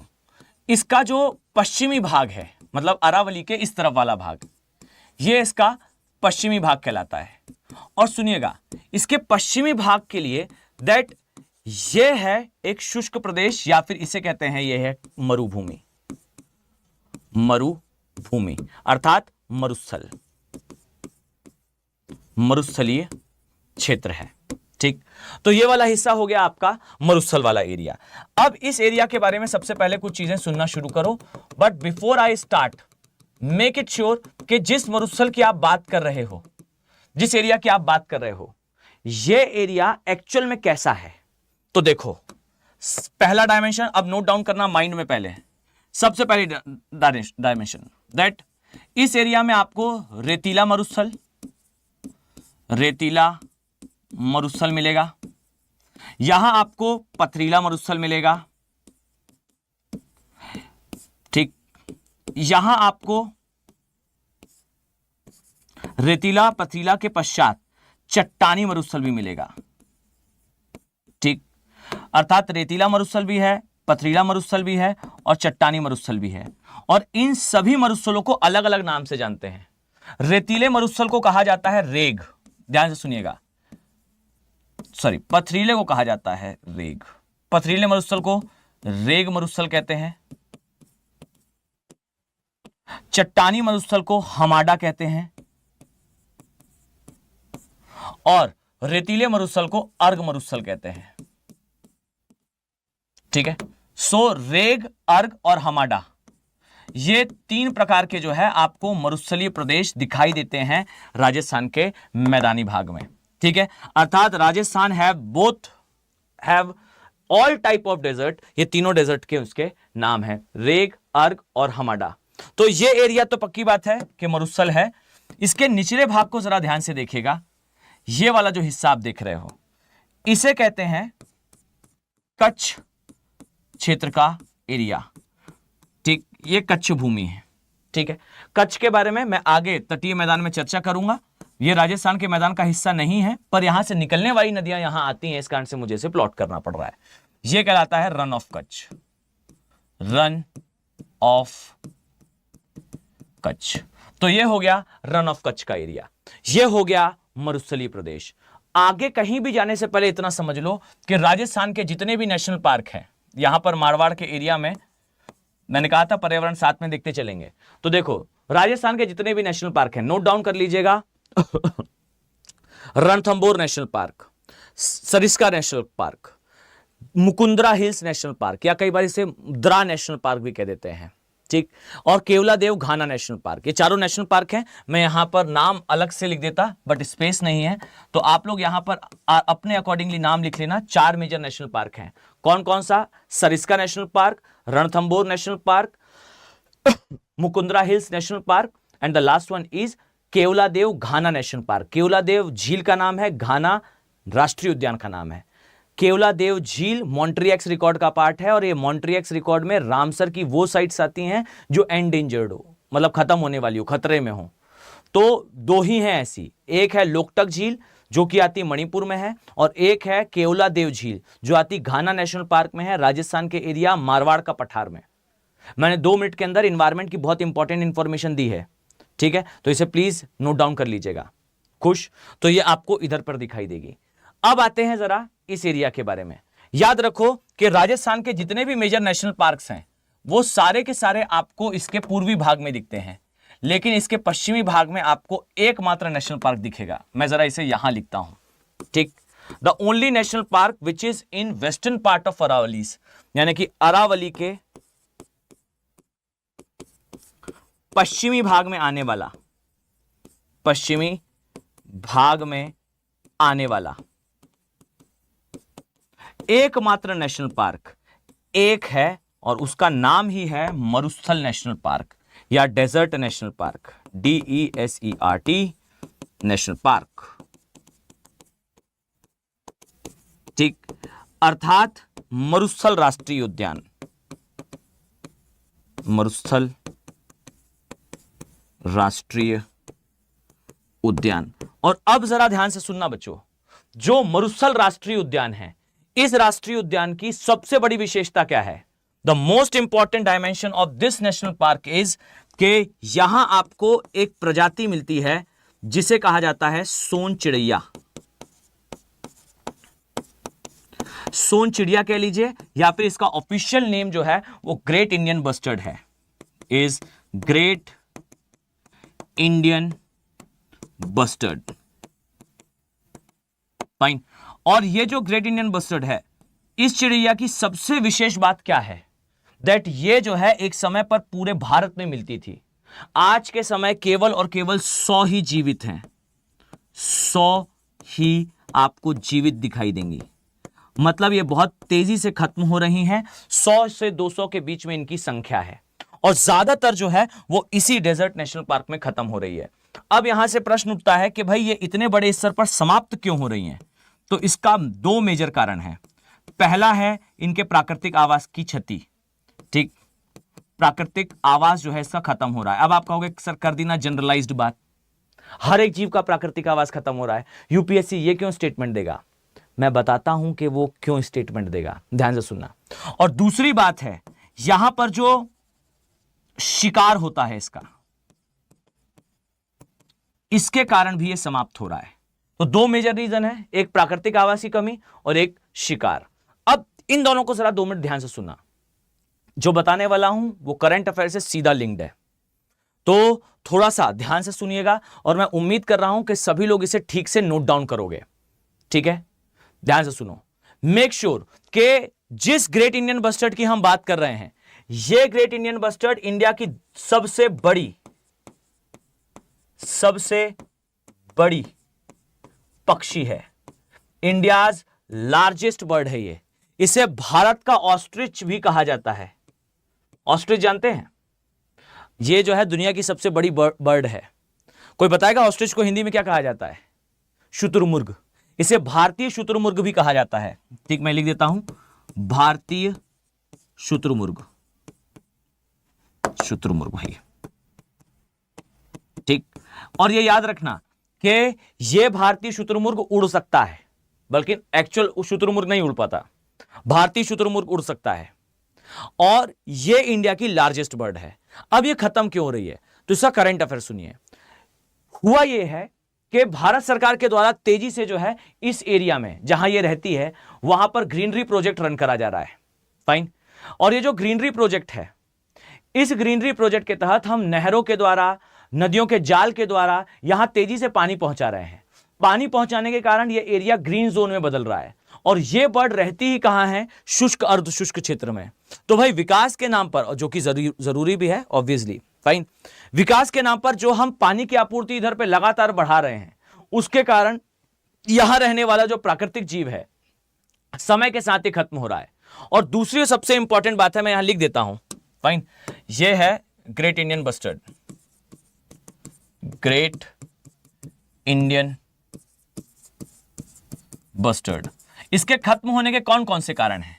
तो सबसे पहला तो यही है जिसे कहा जाता है ग्रीन प्रोजेक्ट, ठीक, जिसमें हम ग्रीन प्रोजेक्ट, और इसमें हम क्या कर रहे हैं, राजस्थान के पश्चिमी भाग में नहर के द्वारा जो है वो सिंचाई आदि बढ़ा रहे हैं। दूसरी और इंपॉर्टेंट बात यह है कि हम यहां पर आगे एक और परियोजना लाने वाले हैं, इसे आप लिख लीजिएगा। यह परियोजना है चंबल पार्वती सिंध लिंक प्रोजेक्ट। और इस प्रोजेक्ट से हम जो है पानी को राजस्थान पहुंचाने वाले हैं, और राजस्थान पहुंचाएंगे तो अगेन ग्रीनरी प्रमोट होगी, और ग्रीनरी प्रमोट होने से फिर पानी जो है वो इस एरिया में अर्थात पश्चिमी भाग में भी जाएगा और इनके लिए जो है संकट बढ़ेगा। दूसरी बात है, यहां पर भारत सरकार तेजी से जो है वो सौर ऊर्जा के लिए जो है वो कार्यक्रम चला रही है। सौर ऊर्जा के लिए प्रोजेक्ट चल रहा है, और प्रोजेक्ट में अभी 2024 में ही ये कहा गया था, एक सुप्रीम कोर्ट में पिटीशन फाइल हुई कि भाई भारत सरकार ने लगभग 8000 स्क्वायर किलोमीटर में जो हाइपर टेंशन जो हाई टेंशन लाइंस बिछाई हैं बिजली की, इन हाई टेंशन लाइंस में फंस के सोन चिड़ैया की मृत्यु हो सकती है। गवर्नमेंट को बुलाया गया सुप्रीम कोर्ट, और सुप्रीम कोर्ट ने कहा कि डियर देखो, अगर तुम चाह रहे हो कि इधर पे सोलर पावर प्लांट लगे, सौर ऊर्जा बने, तो इस बात को सुनिश्चित करना पड़ेगा कि जहां जहां सोन चिड़ैया रहती है वहां पर ये हाई टेंशन लाइंस जो है वो नहीं होंगी। अगर सोन चिड़ैया का कोई एरिया है तो उस एरिया में गवर्नमेंट को ये इंश्योर करना पड़ेगा कि जो हाई टेंशन लाइंस हैं वो जमीन के अंदर से गुजारी जाए। इस पे गवर्नमेंट के जो सॉलिसिटर जनरल थे उनका स्टेटमेंट था, अटॉर्नी जनरल थे, उनका स्टेटमेंट था कि भाई इतने बड़े एरिया में हम जमीन के अंदर जो हाई टेंशन लाइन है उसे नहीं बिछा सकते। अब अगर इतने बड़े स्तर पर आप चाहते हो कि हाई टेंशन लाइन को जमीन के अंदर बिछाया जाए, तो या तो पहले ग्रेट इंडियन बस्टर्ड को एक इलाके में करा जाए, और नहीं तो इस बड़े एरिया के बजाय हम वो एरिया सुनिश्चित कर लेते हैं जहां पर यह बर्ड रहती है। तो जहां यह बर्ड रहती है उसके लिए लगभग 3-3.5 हजार स्क्वायर किलोमीटर का एरिया डिसाइड करा गया, और उतने के लिए गवर्नमेंट एग्री हुई कि हम यहां से जो हाई टेंशन लाइंस हैं उसको जमीन के अंदर से गुजार लेंगे ताकि ये ग्रेट इंडियन बस्टर्ड सुरक्षित रह सके। तो इसे याद रखना कि भारतीय सोन चिड़ैया के लिए जो मेजर प्रोजेक्ट चलाया जा रहा था विद्युत के लिए, उसमें जो तारे हैं उन्हें जमीन के अंदर से गुजारा गया है। और दूसरी एक और बात है कि यह खत्म इसीलिए भी हो रही है क्योंकि इसका बहुत बड़े स्तर पर शिकार होता है, ठीक। और इसका शिकार पता है किस लिए होता है? एक शब्द है जिसे कई जगह मणि कहा जाता है, कई जगह पत्थर कहा जाता है, इसका नाम है पारस। कई जगह पारस पत्थर कहते हैं, कई जगह इसे मणि कहा जाता है, और बहुत सारे इसके नाम हैं। यह कहा जाता है कि भाई ये जो चिड़िया है ये अपने अंडे जो है वो बेचती है, फाइन, ये जो अंडे है वो बेचती, कह रहा हूं तोड़ती है, किससे? एक पत्थर से या एक मणि से, और उसे कहा जाता है पारस मणि या पारस पत्थर। और ये जब एग तोड़ती है उससे, तो एग तोड़ने के बाद उस पत्थर में गुण विकसित हो जाता है कि भाई उस पत्थर को अगर किसी लोहे पर छुआ दिया जाए तो वो लोहा जो है वो सोने में बदल जाता है। या ऐसी कोई बहुत सारी कहानियां हैं, आप सभी ने कभी ना कभी लाइफ में इसे सुना होगा, और मैं बहुत श्योरिटी से कहता हूं कि कभी ना कभी ये मिथ वगैरह के बारे में आपको पता जरूर चला होगा, फाइन। तो ये याद रखो कि एक तो ऐसा होता नहीं है, नहीं तो पता चला आप निकल जाओ वहां पर शिकार करने के लिए, ठीक है। तो ऐसा होता नहीं है, लेकिन फिर भी अगर आप एक नटशेल पूछना चाहो तो मैं आपसे ये कहूंगा कि शिकार का एक बड़ा कारण जो है ये भी स्थिति थी। लोग इसे पकड़ पकड़ कर ले जाते थे कि भाई ये जो है चिड़िया जो है एक पत्थर लाएगी, उस पत्थर से जो है वो तोड़ेगी अंडे को, और वो पत्थर हम रख लेंगे जिससे हम लोहे को सोने में बदल पाएंगे, ठीक है। तो ये ऑब्वियसली गलत है, ऐसा कुछ होता नहीं है, और लेकिन ऐसा कहा गया, इस कारण से इसका बड़े स्तर पर शिकार हुआ, ठीक है। तो याद रखो कि जो ग्रेट इंडियन बस्टर्ड है या सोन चिड़ैया है, इसके खत्म होने का कारण एक प्राकृतिक आवास की क्षति जो हम ग्रीनरी प्रोजेक्ट चला रहे हैं, और दूसरा है शिकार जो पारस पत्थर से रिलेटेड है। पॉइंट क्लियर है? यहां मैं मेंशन कर देता हूं, यहां पर आता है डेजर्ट नेशनल पार्क, ये जैसलमेर के पास है, यहां कहीं पर आता है ये, ठीक है। ये this is called as desert national park, ठीक है, डेजर्ट नेशनल पार्क या मरुस्थल राष्ट्रीय उद्यान, एकमात्र राष्ट्रीय उद्यान जो इस तरफ आता है, ठीक। अब आइए जरा इस मैदान की कुछ अदर विशेषताओं के बारे में बात करते हैं। सबसे पहली बात तो ये भाई कि इस मैदान की एक बड़ी विशेषता है कि यहां पर खारे पानी की झीलें पाई जाती हैं। ठीक, आई थिंक आपको नाम ध्यान आ रहा होगा। किसी को नाम ध्यान आ रहा है खारे पानी की झील का राजस्थान के नाम से? इस भूमि की सबसे बड़ी विशेषता है कि यहां कुछ खारे पानी की झीलें पाई जाती हैं और इन झीलों में मैं 3 मेजर झील का नाम बता रहा हूं। एक है सांभर झील, ठीक, एक है देगाना झील और एक है देवाना झील। ठीक, देगाना और सांभर झील। इसके अलावा ये पश्चिमी भाग में है। एक बड़ी झील इधर भी है जिसके बारे में मैंने आपको बताया था, जिसका नाम है केवलादेव झील। ये केवलादेव अरावली के पूर्वी भाग में आती है, इसलिए मैंने इसे इधर नहीं लिखा है। तो याद रखें कि राजस्थान के पश्चिमी भाग की एक बड़ी विशेषता है कि इस एरिया में आपको बड़े स्तर पर खारे पानी की झीलों का जो विस्तार है यह दिखाई देगा। पॉइंट क्लियर है? सो इस एरिया में आपको खारे पानी की झीलें दिख रही हैं। अब इन खारे पानी की झीलों के लिए कुछ चीजें मैं आपको बताता हूं, ध्यान से सुनो। फिर से इन्वायरमेंट पर आएंगे। क्यों मैंने कहा कि मैं ज्योग्राफी और इन्वायरमेंट साथ में लेकर चलूंगा। ठीक, तो देखो ध्यान से। अभी तक मैंने पक्षी के बारे में बताया, अब इन झीलों के बारे में सुनो। सबसे बड़ी प्रॉब्लम है कि भारत सरकार के द्वारा लगातार करा जाने वाला डेवलपमेंट प्रोजेक्ट, विकासात्मक कार्यक्रम, यह इन झीलों को समय के साथ जो है वो खत्म कर रहा है। कैसे? तो सुनिए। देखो, ये एक झील है, मान लीजिए दिस इज अ लेक। ठीक, ये एक झील है, पानी भरा हुआ है यहां पर। हर एक झील में ना इससे एसोसिएटेड, इससे सहसंबद्ध उसका एक आर्द्रभूमि क्षेत्र होता है। ठीक, तो ये हो गया इसका आर्द्रभूमि क्षेत्र। आर्द्रभूमि क्षेत्र का मतलब है, सिंपल वर्ड्स में कहूं तो दलदलीय क्षेत्र। ठीक, तो यहां पर इसका दलदलीय क्षेत्र है।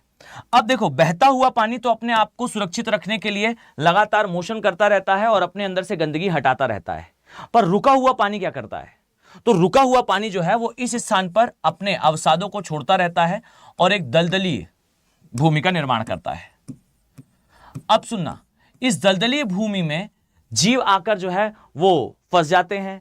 जो यहां के जीव होते हैं, जब उनकी मृत्यु आती है तो वो दलदल की तरफ जाते हैं और उनकी बॉडी यहां पर डिकम्पोज हो जाती है उनकी मृत्यु के पश्चात।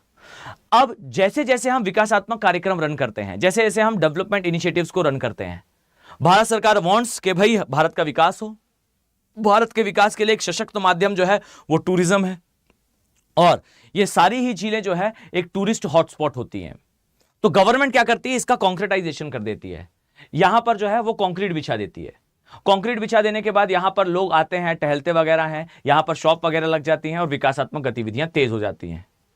फाइन, आप इस बात को समझो कि लगातार भारत सरकार जो है वो भारत में टूरिज्म को प्रमोट करना चाहती है, क्योंकि एक चीज परफेक्ट है, मेरी बात ध्यान से सुनना, एक चीज परफेक्ट है, दैट टूरिज्म इज फ्यूचर। पर्यटन भविष्य है। क्यों? तो आप सबसे बड़ा उदाहरण देखो, जो Saudi Arabia, Yemen, Qatar, Kuwait, ये सारे देश हैं, ये रिच कंट्रीज हैं। ठीक है, मतलब इनके पास ऑयल है, एटलीस्ट संसाधन के रूप में तो रिच है। लेकिन ये देश जो है वो लगातार तेल का उत्पादन करके पैसा कमा रहे हैं और गगनचुंबी इमारतें बना रहे हैं। कभी आपने सोचा नहीं कि भाई दुबई के किंग्स को क्या ही आवश्यकता है कि भाई इतनी महंगी बिल्डिंगें बनाएं, सागर के अंदर द्वीप बनाएं। ये सागर के अंदर नए द्वीप बनाना, गगनचुंबी इमारतें बनाना, ऐसे शॉपिंग कॉम्प्लेक्स बनाना जो कि नेवर बिफोर जैसे हों, उनके जैसा ना पहले कभी था और ना जल्दी ही आगे कहीं दिखेगा। ये सब दुबई या फिर यूएई या फिर सऊदी अरब क्यों कर रहा है? उसका सिंपल सा कारण है, दैट दे वांट कि उनका देश जो है वो टूरिज्म की कैपिटल बने। लोग दुबई घूमने जा रहे हैं, कारण एक दिन ये तेल खत्म हो जाएगा और तेल खत्म होने के बाद जो अर्थव्यवस्था है ये कैसे चलेगी? ये इसी टूरिज्म से चलेगी। और एक बात हमेशा याद रखना कि tourism is a best thing. मतलब पर्यटन के बारे में आप इमेजिन नहीं कर सकते कि किसी देश की अर्थव्यवस्था को वो कैसे बदल सकता है। इसका मैं सबसे अच्छा उदाहरण आपको बताता हूं। एक जो व्यक्ति है, जो टूरिस्ट होता है, वो गरीब नहीं होता, वो पॉकेट में पैसा लेकर निकला है खुशियां खरीदने के लिए। That person can buy everything. वो सिर्फ खुशी प्राप्त करने के लिए कुछ भी खरीदने तैयार है। एक सामान्य व्यक्ति को देखिए, बाई चांस उसकी आय जो है 50,000 रुपए महीना है, 50,000 रुपीज पर मंथ है, वो 10 से 15,000 रुपए अपने घर का रेंट देता है, 5-6 हजार रुपए में वो अपने घर का सारा ग्रोसरी का सामान लाता है, शायद 3-4 हजार रुपए में पूरा घर सब्जियां वगैरह सब खरीदता है। और पूरे महीने ट्रांसपोर्टेशन में 7-8 हजार रुपए खर्च होते हैं। लेकिन यही वो व्यक्ति है, जब वो कहीं घूमने जाता है अपनी फैमिली के साथ, तो महीने भर का रेंट देता है वो 15,000 रुपए अपने घर में रहते हुए, लेकिन जहां घूमने जाता है वहां 3 दिन का रेंट देता है 15,000 रुपए। 500 रुपए की सब्जी में पूरा परिवार हफ्ते भर भोजन करता था, अब वो एक प्लेट सब्जी मंगा रहा है 500 रुपए की। जहां ट्रांसपोर्टेशन में 2-3 हजार रुपए पूरा परिवार खर्च करता था, वहां वो केवल 3 दिन के अंदर 10,000 रुपए खर्च कर देगा एक जगह से दूसरी जगह जाने के लिए। जितने में वो महीने भर सरवाइव करता था एक स्थान पर, वो उतने में केवल 4 दिन सरवाइव करेगा एक जगह पर। अब सोचिए वो कितना पैसा खर्च करने वाला है उस शहर में जाकर। उस शहर में जितने भी व्यापारी होंगे, जितनी भी औद्योगिक गतिविधियां होंगी, वो सबसे तेज होंगी। कारण, क्योंकि वहां एक लेक है, जिस लेक को घूमने के लिए बाहर से लोग आ रहे हैं। जब वो लोग आ रहे हैं तो पॉकेट में पैसा भर कर ला रहे हैं, और पैसा ला रहे हैं और इधर आकर उड़ा रहे हैं। सो हर एक चीज की गतिविधियां तेज हो जाएंगी। वहां पर लगा हुआ उद्योग सक्सेसफुल होगा, वहां पर जो व्यक्ति बिजनेस डालेगा वो सक्सेसफुल होगा, और वहां पर छोटा सा स्ट्रीट वेंडर भी, सड़क के किनारे एक छोटा सा शायद यू कैन से कि ठीही लगाने वाला व्यक्ति भी, you can say that guy can be a successful one. वो एक औसत व्यक्ति से ज्यादा कमा रहा होगा। तो एक चीज पक्की बात है कि टूरिज्म को बढ़ावा दोगे तो देश का विकास होगा, राइट? अब जब टूरिज्म को आप बढ़ावा देने जाओगे तो आपको ऐसी लेक्स के आसपास जो है कॉन्क्रीटाइजेशन करना पड़ेगा, सीमेंटीकरण करना पड़ेगा। और जब आप ये सीमेंटीकरण करोगे ना, तो एक सबसे बड़ा पाप होने वाला है यहां, और वो पाप इज अ डेथ साइकिल, एक मृत्यु का चक्र चलने वाला है। और वो क्या मृत्यु का चक्र है? तो सिंपल सी बात है, यहां पर जो है इस स्थान पर बनेगा एक गार्बेज पैच। क्यों बनेगा? क्योंकि आप सभी यहां घूमने जाओगे तो लेस का पैकेट खाओगे, खाने के बाद कचरा आदतन आप जो है उस झील में फेंकोगे, और झील में फेंकने के बाद वो गार्बेज पैच यहां निर्मित हो जाएगा, अर्थात कचरे का एक धब्बा जैसा जो है वो यहां विकसित हो जाएगा। और जब ये विकसित हो जाएगा ना, तो आप नोटिस करिएगा कुछ समय बाद जो है इस झील के पानी का रंग बदलने लगेगा। क्यों झील के पानी का रंग बदलने लगेगा? क्योंकि ये झील बेचारी बता नहीं पा रही है, पर इसकी तबीयत खराब हो चुकी है। कैसे तबीयत खराब हो गई? तो सिंपल बात है, झील के अंदर गार्बेज पैच बनने से, जो यहां पानी भरा है, यहां पर गार्बेज पैच बना, और गार्बेज पैच बनने से जो सूर्य का प्रकाश आता वो ब्लॉक हो गया, और ब्लॉक होने से यहां पर जो वनस्पति थी उसे सूर्य का प्रकाश नहीं मिलने से ये वनस्पति खत्म हो गई। इसकी 2-4 दिनों में डेथ हो गई। डेथ होने के बाद इसकी बॉडी डिकम्पोज हुई। जब इसकी बॉडी डिकम्पोज हुई अर्थात सड़ी, तो सड़ने पर कार्बन डाइऑक्साइड बनी, और कार्बन डाइऑक्साइड, कोई भी चीज सड़ती है तो कार्बन डाइऑक्साइड बनती है, और जब कार्बन डाइऑक्साइड बनी तो यहां पर जो मछलियां थी उनकी मृत्यु होना शुरू हुई, और जब इनकी मृत्यु होना शुरू हुई तो धीरे धीरे करके इनकी बॉडी डिकम्पोज हुई, और जब इनकी बॉडी डिकम्पोज हुई तो फिर से कार्बन डाइऑक्साइड बनी। सो द रियलिटी इज, समय के साथ इस पानी के अंदर जो है वो कार्बन डाइऑक्साइड का स्तर बढ़ जाएगा, और डियर, ये कार्बन डाइऑक्साइड का स्तर बढ़ने से अंततः ये झील मर जाएगी। इसे हम कहते हैं डेथ लेक्स, इसे हम कहते हैं डेथ साइकिल, मृत्यु का चक्र। समय के साथ इन सारी ही झीलों के अंदर एक बड़ी समस्या आएगी, और वो ये है कि इन झीलों के अंदर कार्बन डाइऑक्साइड का स्तर बढ़ जाएगा। और जब इन झीलों के अंदर कार्बन डाइऑक्साइड का स्तर बढ़ जाएगा तो याद रखिए कि अब यहां से आपका दूसरा डायमेंशन शुरू हो जाता है। दूसरा डायमेंशन ये होगा कि कार्बन डाइऑक्साइड का स्तर बढ़ने से जो प्रवासी पक्षी इन झीलों में शरण लेने आते हैं, साइबेरिया से जो पक्षी जो है वो भारत आते हैं, वो पक्षी फिर इसके संपर्क में आएंगे। और जरा ध्यान से देखिए, अभी आप देखेगा बीते 8-10 वर्षों में भारत के अंदर तेजी से रामसर साइट्स की संख्या बढ़ रही है, और लगभग दुगनी हो चुकी है। 8 साल में, 9 साल में तो भारत में रामसर क्षेत्रों की संख्या दुगनी हुई है।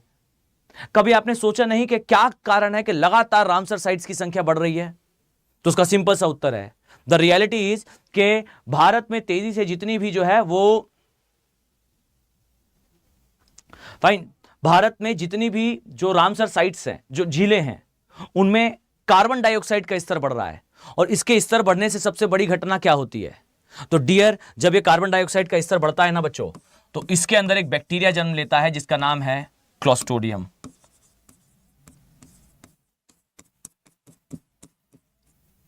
फाइन, ये क्लोस्ट्रिडियम नामक एक बैक्टीरिया है, ठीक।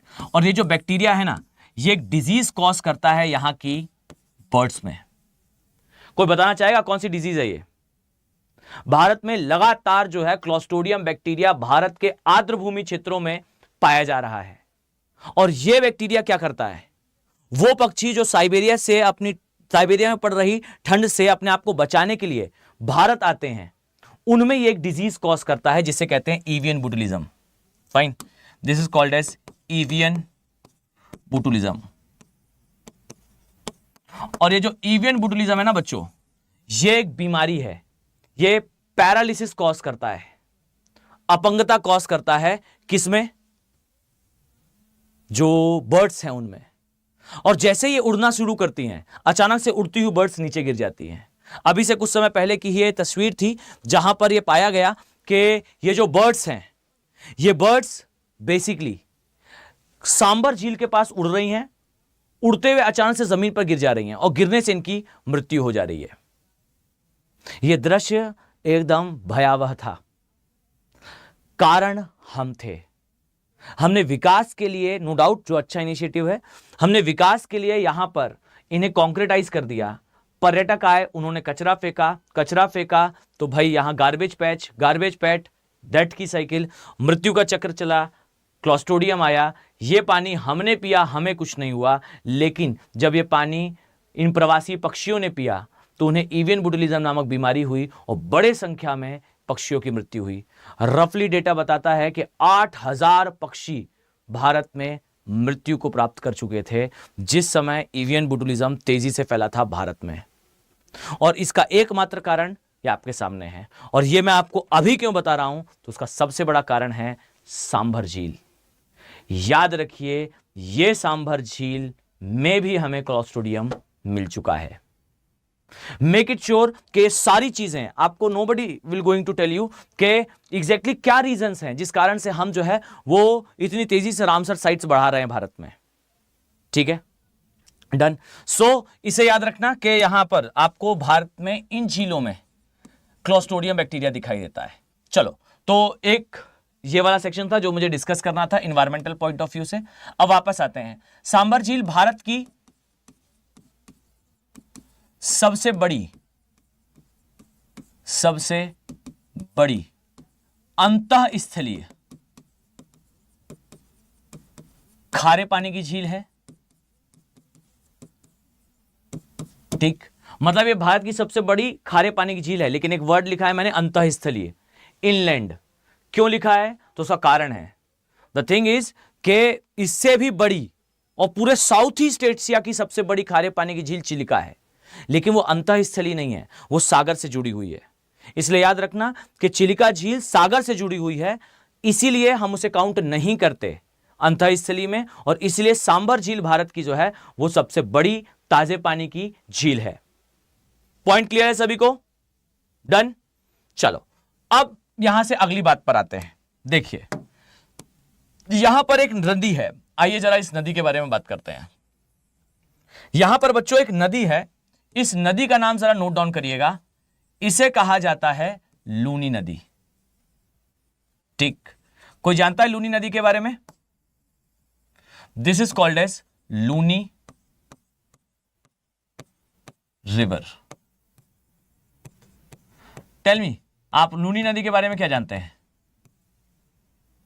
एनीवन नोज के क्या है लूनी नदी, क्या है इस लूनी नदी का इंपॉर्टेंस? तो देखो, सबसे पहली बात तो यही है दैट राजस्थान की प्रमुख नदी लूनी नदी है। लूनी नदी, ठीक, ओके। अब सुनना लूनी नदी के बारे में कुछ इंफॉर्मेशन। ठीक, पहली बात, लूनी नदी का एक और नाम है, इसे कहा जाता है सागरमती। इसका प्राचीन नाम सागरमती या लवणवती कहा जाता है। लवणवती या फिर जो है वो सागरमती, ये इसके कुछ नाम है। ये राजस्थान की सबसे लंबी नदी है। लेकिन एक बात बताऊं आपको, ध्यान से सुनना, ये राजस्थान की बेचारी सबसे लंबी नदी है, लेकिन ये नदी सागर तक पहुंचती ही नहीं है। ये नदी मरुस्थल में ही खत्म हो जाती है। ठीक, इसलिए इसे जो है भारत की सबसे लंबी अंतःस्थलीय नदी कहा जाता है। सबसे लंबी अंतःस्थलीय नदी। ठीक, इनलैंड ड्रेन्ड रिवर कहते हैं। और ये जो नदी है लूनी नदी, इसका उद्गम होता है अजमेर से, अजमेर के समीप से इसका उद्गम होता है। और ये नदी इस झील से भी होकर गुजरती है, ये सांभर झील से भी, सांभर झील से भी ये गुजरती है। अजमेर से इसका उद्गम हुआ, सांभर झील से गुजरी, और गुजरने के बाद ये बच्चों अपना जल विसर्जित कर देती है। यहां देखिए रन ऑफ कच्छ में, तो ये अपना जल विसर्जित कर रही है कहां? ग्रेट रन ऑफ कच्छ वाले एरिया में। जरा मैं इसे थोड़ा सा ठीक कर देता हूं, फिर हम आगे लिख लेंगे। ठीक है, सांभर झील से भी ये गुजरती है। ठीक, और ये जो है वो रन ऑफ कच्छ में, रन ऑफ कच्छ, इसमें अपना जल विसर्जित कर देती है। अर्थात लूनी निकली, यहां पर है अजमेर, लूनी ने उद्गम लेने के पश्चात जो है वो यहां से अपना जल जो है इस झील में विसर्जित करा। इसका नाम है सांभर झील, सांभर झील। और सांभर झील से गुजरने के पश्चात ये जो है रन ऑफ कच्छ में आकर अपना जल विसर्जित कर देती है। ठीक, say is it clear to all? Say yes और नो? जल्दी से बताइए, यहां तक की कहानी सभी को क्लियर है या नहीं? से यस और नो, जल्दी से बताओ बच्चों। यहां तक की कहानी क्लियर है? डन। ये सबसे बड़ी अंतःस्थलीय नदी है, सागरमती या लवणवती भी इसका नाम है। लूनी नदी इनलैंड ड्रेन्ड रिवर है, सबसे लंबी नदी है, और ये जो है अजमेर से निकलती है, रन ऑफ कच्छ में समाप्त हो जाती है। ठीक, डन। चलिए अब दूसरी बात सुनो, यहां सभी लोग ध्यान से सुनो। एक बात मैं आप सभी से कहूंगा कि यार कोशिश करना कि आप सभी लोग क्लास को जरूर एक बार शेयर करो। मतलब इट इज अ रिक्वेस्ट कि अगर आप चाह रहे हो कि एक सीरीज और भी ज्यादा चले, मतलब हम इसमें और भी ज्यादा चीजें ऐड ऑन करें, और आप देखना मैं एक लेक्चर के अंदर बहुत सारी इंफॉर्मेशन देता हूं एक साथ, तो आप अगर चाह रहे हो कि सारी इंफॉर्मेशन आप तक पहुंचती रहे, तो एक बार एक चीज तो है कि आप सभी लोग सेशन को जरूर शेयर करा करें, और साथ ही अपना कमेंट जरूर लीव करा करो। ये तय है कि मैं भारत के भूगर्भिक इतिहास के ऊपर वीडियो जरूर बनाऊंगा। मतलब आप सभी ने अलग अलग जगह पे बहुत कमेंट करे कि सर भारत के भूगर्भिक इतिहास पर, पृथ्वी के भूगर्भिक इतिहास पर एक्चुअली में एक वीडियो बनाए। बट दिक्कत ये थी बच्चों कि संडे के समय मैं थोड़ा व्यस्त था, और मुझे ऐसी उम्मीद थी कि मैं फ्री रहूँगा, बट ऐसा हो नहीं पाया। इस कारण से मैं संडे को वो लेक्चर नहीं ले पाया। बट नो डाउट कि इस वीक मुझे जिस भी दिन समय मिलेगा, मैं पहले आप सभी को बता दूंगा कि भाई इस दिन ये वीडियो आने वाला है। वो वीडियो प्रॉपरली लाइव नहीं होगा, वो रिकॉर्डेड फॉर्मेट में आएगा, लेकिन जैसे हमारी क्लास चलती है, जिस तरीके से चलती है, वो जो है वो उसी तरीके से चलेगी। ठीक है, चलो। सर जी कोई पढ़ने वाला नहीं है क्या? सर कोई पढ़ने वाला नहीं है क्या, शेयर करें? अरे कोई बात नहीं भाई, जहां भी हो आप, भाई जिस भी स्थान पर आप हो, आपका एक share will definitely help to reach us out. ठीक, और एक और बात, फाइन, कमेंट सेक्शन पे अपने विचार जरूर लिखा करें। मैं सच बताता हूं कि आप में से एक एक स्टूडेंट का कमेंट मैं एकदम 100% श्योरिटी से बताता हूं, हर सुबह जो है वो एक बार मैं कमेंट सेक्शन देख लेता हूं कि भाई बच्चों ने क्या कहा, और क्लास आने से पहले जरूर उस कमेंट सेक्शन को एक बार देख कर आता हूं कि किसी बच्चे ने ऐसा कोई क्वेश्चन तो नहीं पूछा जिसका आंसर मुझे क्लास में दे देना है। तो सभी से एक रिक्वेस्ट है कि जरूर अपना कमेंट लीव कर जाया करें। एक एक स्टूडेंट का कमेंट मैं पर्सनली देखता हूं। दूसरी बात यह है कि ये टेलीग्राम चैनल है, आप लोग ध्यान से उसमें अपना जो भी डाउट हो, कोई प्रश्न हो, कई बच्चे उसमें जो है अपना प्रश्न भी भेजते हैं, मैं उसे चेक भी कर लेता हूं, और उन्हें कई बार पर्सनली अगर जो वो मैसेज करते हैं कि सर मुझे ये चीज़ पूछनी थी किसी भी विषय से रिलेटेड, आप तो है अगर उसमें कमेंट मेंशन कर दोगे तो I will text you also. तो ये जो है वो टेलीग्राम चैनल की आईडी है, इस पर ध्यान से चले जाइएगा, और जाकर जो है वो टेलीग्राम से इस पीडीएफ को डाउनलोड भी कर लीजिएगा। खत्म नहीं हुआ है, सिर्फ जानकारी दे रहा हूं। दूसरी बात है कि याद रखना दैट कोशिश करो यार कि इस ऑप्शनल के साथ जरूर जाओ। फाइन, एक तो अगर आप इंस्टीट्यूशनली तैयारी कर रहे हो तो बहुत बेहतर चीज है, अगर नहीं तो एटलीस्ट आप ऑप्शनल सब्जेक्ट अपना प्रिपेयर कर सकते हो। अगर आप इस क्लास को ठीक से पढ़ रहे हो, इसका मतलब है बच्चों आपको इसमें इंटरेस्ट है। मैं 2 लाइनें हमेशा कहता हूं, पहली लाइन तो यह है कि अगर आप ये क्लास देख रहे हो इसका मतलब ज्योग्राफी में इंटरेस्ट है, ऑप्शनल लीजिए, आपको मजा आएगा इस ऑप्शनल को पढ़ने में। This is my fair advice to you, ये मेरी आपको एक फेयर एडवाइस है, ठीक। दूसरी बात है, अगर आप पढ़ना चाहते हैं तो एक तरीका यह भी है कि आप बैचेस के माध्यम से पढ़ सकते हो। मैं उन बैचेस में पूरा सिलेबस कंप्लीट कराऊंगा, मानव भूगोल देखेंगे, बस्ती भूगोल देखेंगे, वो सारी चीजें जो एग्जाम पॉइंट ऑफ जियोपॉलिटिक्स देखेंगे, वो सभी चीजें जो एग्जाम पॉइंट ऑफ व्यू से जरूरी हैं वो आई विल कवर, ठीक है। जो बैच मैंने बताया था स्टार्टिंग में वो बैच अभी भी ओपन है, अगर आप लोग आना चाहो तो मैं आप सभी का वेट कर रहा हूं, ठीक है। चलिए, तो ये हो गया लूनी नदी के बारे में। इसके अलावा कुछ और भी नदियां हैं यहां पर, जैसे एक नदी के बारे में मैं और बता रहा हूं, फिर मैं नदियों वाले चैप्टर में इसके बारे में डिटेल से चर्चा करूंगा। एक और नदी है which is called as Banas, कई बार इसे पश्चिमी बनास भी कह दिया जाता है, और मेरा इस नदी के साथ बड़ा अजीब सा कनेक्शन है। मैं आपको सच बताता हूं कि जिस समय मैंने यहां पर पहले मतलब स्टडी आईक्यू में मुझे पढ़ाते हुए, मतलब टोटली मुझे पढ़ाते हुए 9 वर्ष हो चुके हैं, ठीक है, 9 वर्ष हो चुके हैं। लेकिन एक बात मैं स्पष्ट बताता हूं आपको कि जब मैं यहां नया आया था स्टडी आईक्यू में, तो मैंने ना एक लेक्चर लिया था, उसमें रिवर्स के बारे में बता रहा था, और मुझे बहुत आई एम डैम श्योर कि जो बनास नदी है ये इस एरिया में बहती है, और ये एक अंतःस्थलीय नदी है, ये भी रन ऑफ कच्छ में जाती है।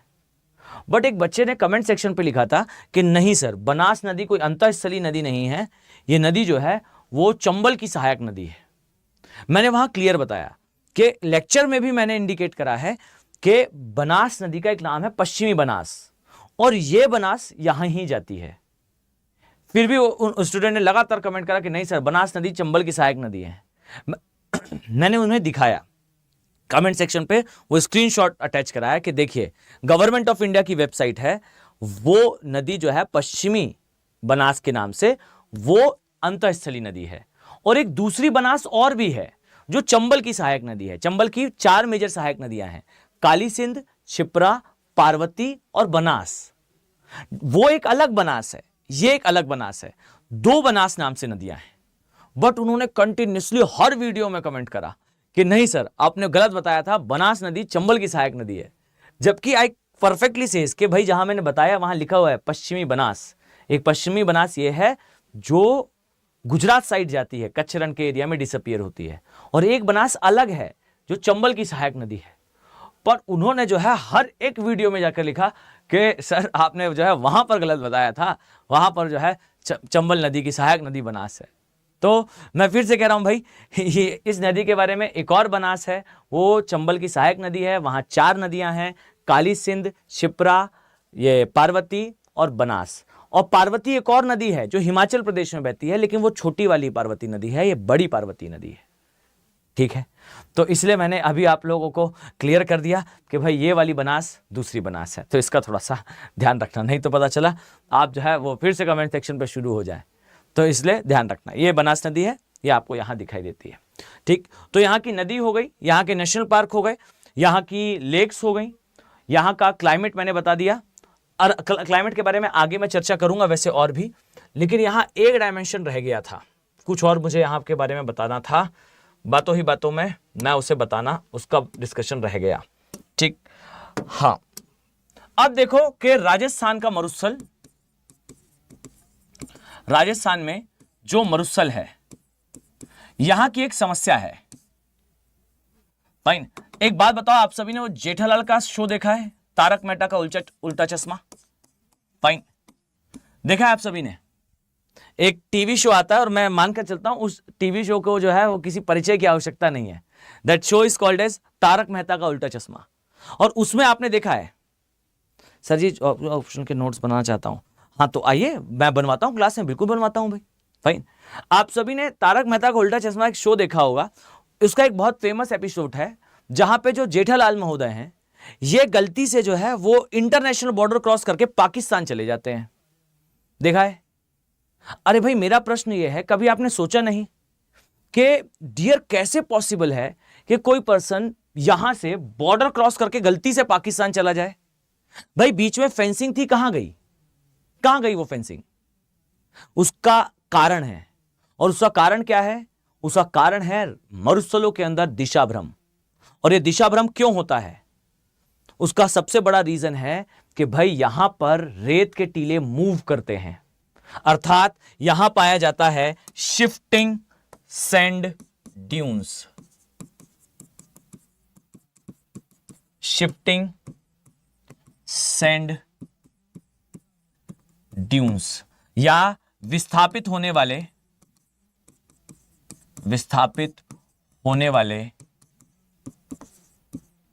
रेत के टीले, फाइन। और इन रेत के टीलों को पता है क्या कहा जाता है? ध्यान से एक वर्ड लिख लो, ये रेत के टीले कहलाते हैं ध्रियान। ध्रियान, इन्हें कहा जाता है ध्रियान। और ध्रियान पता है क्या है? एक ऐसा रेत का टीला है जो कई मीटर प्रति घंटे की रफ्तार से मूव करता है। अब होता यह है कि तेज हवा जब चलती है तो हवा की गति मरुस्थलों में ज्यादा होने के कारण यह रेत को उड़ाती जाती है। अब आपके सामने एक टीला इस प्रकार से दिखाई दे रहा है, ठीक, लेकिन यहां तेजी से हवा चलने के कारण यह टीला जो है, यहां से हवा चल रही है और धीरे धीरे करके इसकी रेत उड़कर यहां गिर रही है। तो समय के साथ ये रेत जो है इस टीले को इस स्थान से वो यहां शिफ्ट कर देती है और ये टीला लगातार जो है ऐसे आगे बढ़ता रहता है। अब हुआ ये होगा कि इस प्रकार से जो है वो भारत और पाकिस्तान के बीच में फेंसिंग लगी होगी, ठीक, और ये जो फेंसिंग है, इस फेंसिंग के ऊपर जो है वो ये ध्रियान आ गया होगा और ध्रियान आने से फेंसिंग ढक गई होगी और जेठालाल महोदय जो है वो उस ध्रियान को पार करते हुए, आप देखेंगे तो उस टीवी शो में जो है वो दिखाई देता है कि जेठालाल महोदय जो है वो ऊंट पर चल रहे हैं और एक टीले पर चढ़कर उतरते हैं और वो पाकिस्तान पहुंच जाते हैं। तो पाकिस्तान क्यों पहुंच जाते हैं, मतलब मैंने तो टीवी शो नहीं देखा, केवल उसका शॉर्ट वगैरह देखा था, तो ऐसे ही कुछ होगा, मतलब मैं नहीं जानता एग्जैक्टली शो में क्या हुआ था, बट मैंने ऐसा देखा है तो मैं आपको बता सकता हूं कि लगभग यही हुआ होगा कि गलती से लोग जो है इन रेत के टीलों के सहारे जो है वो चढ़कर उतरते हैं और उतरने पर वो बॉर्डर क्रॉस कर जाते हैं। और आपने इसलिए देखा होगा कि व्यक्ति जो है वो अक्सर मरुस्थलों में जाने पर दिशा भ्रम का शिकार हो जाता है। ये मेरा स्वयं का भी अनुभव है कि एक समय पर एक रेतीले जगह पर जो है वो मरुस्थली क्षेत्र है, यही राजस्थान का क्षेत्र था, मैं ऐसे ही बाहर निकला एंड आई सॉ के भाई यहां आसपास बिल्कुल सारी जमीन सपाट है, तो आपको दूर दूर तक रेत ही रेत दिखाई देगी। पर जब आप बाहर जाओगे ना तो आपको वो जो होटल वाले हैं वो आपसे कह देंगे कि देखिए जरा दूर मत जाना, सड़क पर चलिएगा, अदरवाइज यहां दिशा भ्रम होता है। और यहां दिशा भ्रम होने का सबसे बड़ा कारण आपने देखा होगा, लोग भटक जाते हैं मरुस्थल में क्योंकि उन्हें सारी जमीन सपाट दिख रही है, पीछे दिखाई दे रहा है कि भाई यहीं पर हमारा होटल है, पीछे दिख रहा है, भाई कैसे भटक जाएंगे, जमीन सपाट है, पीछे होटल दिख रहा है, हाउ इट इज पॉसिबल कि हम भटक जाएं। पर दिक्कत है, समय के साथ वो एक रेत का टीला ऐसे चल रहा है और चलते हुए पता चला वो आपके ऐसे पीछे आया। पीछे आने के बाद आपको होटल दिखना बंद और आप 3 बार गोल गोल घूमे, आपको सारी दिशा गायब। अब आपको ना होटल दिख रहा है और ना ही आपको जो है वो स्थान दिख रहा है। Now this used to start a problem, यहां से एक प्रॉब्लम स्टार्ट होती है क्योंकि आसपास के क्षेत्र में आपको दिशा भ्रम हो रहा होता है। सो एक बात हमेशा ध्यान रखें कि आपको जो भी चीजें दिखाई देती हैं उसका ज्योग्राफिकल एक्सप्लेनेशन होता है। तो इसका सबसे बड़ा एक्सप्लेनेशन यह है कि जो ध्रियान है ये लगातार जो है वो मूव करते रहते हैं राजस्थान में, और राजस्थान में मूव करते समय ये कई बार बॉर्डर्स को क्रॉस करते हैं, और जब ये बॉर्डर्स को क्रॉस कर रहे होते हैं तो उस समय लोग भी इनके साथ बॉर्डर को क्रॉस कर लेते हैं, क्योंकि अक्सर यहां आने वाले जो टूरिस्ट हैं वो इन्हीं रेत के टीलों के आधार पर जो है वो दिशा का निर्धारण करते हैं। अब रेत का टीला जिस दिशा में जा रहा है वो स्वयं भी उस दिशा में जाने लगते हैं और समय के साथ जेठालाल हो जाते हैं, फाइन, तो गलती से इंटरनेशनल बॉर्डर क्रॉस कर लेते हैं, ठीक है। तो ये याद रखना कि यहां पर शिफ्टिंग सैंड ड्यून्स पाए जाते हैं, विस्थापित होने वाले रेत के टीले पाए जाते हैं, और इन रेत के टीलों को जो है वो ध्रियान की संज्ञा दी जाती है। मैं यहां लिख देता हूं ध्रियान, DHRIYAN, ध्रियान। और पंजाब वाले प्लेन में मैं बहुत डिटेल में आपको बताऊंगा कि डियर यही ध्रियान जो है वो चलते हुए पंजाब के साइड जाता है, जिस कारण से पंजाब में मरुस्थलीकरण बढ़ रहा है। फाइन सर जी, आप बहुत अच्छा बताएं, चलिए एक टीचर, लेकिन आपसे मैं भी एक टीचर हूँ। चलिए चलिए भाई, बहुत बढ़िया। तो अब की बार जब कभी, अब जरा ना एक काम करना है, जब कभी आप लोग जो है वो जेठालाल का शो देखें और उसमें जेठालाल महोदय जो है वो आपको दिखाई दें जो है इंटरनेशनल बॉर्डर क्रॉस करते हुए, तो समझ जाइएगा कि वो धरियान पर चढ़ रहे हैं। वो एक टीले पर चढ़कर उतरे, चढ़ते समय इंडिया में थे, उतरते समय पाकिस्तान में थे। और ये मतलब मेरा आशय इस शो का उदाहरण लेना इसलिए है क्योंकि आप बहुत आसानी से समझ पाओगे। आपको पूरा सोसाइटी दिखाई देती है उसमें, आपको पूरा जेठालाल के शो में जो है वो पूरा मानव भूगोल दिखता है। आप देखोगे कि मानव भूगोल का एक सिद्धांत है, जैसे जैसे किसी देश में जो है वो तेजी से औद्योगिकरण बढ़ता है, इंडस्ट्रियलाइजेशन बढ़ता है, लोगों का इंटरपर्सनल रिलेशन चेंज होने लगता है। समय के साथ सारे जो आय वर्ग के लोग हैं उनका बिहेवियरल, इसे कहा जाता है बिहेवियरल ज्योग्राफी, व्यवहारिक भूगोल, व्यक्ति का व्यवहार जो है वो समाज में ये भूगोल के अनुसार परिवर्तित होता है।